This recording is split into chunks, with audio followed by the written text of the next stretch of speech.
Hello friends, this is the video to learn how to uninstall Python from your laptop. Click on this start, then settings,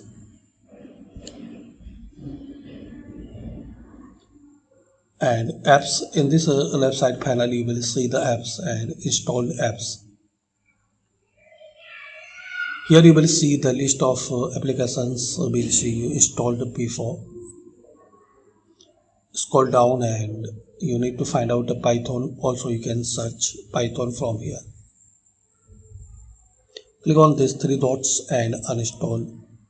Again uninstall.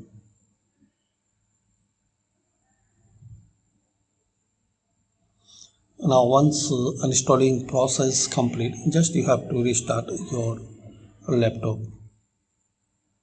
That's it. Thanks for watching.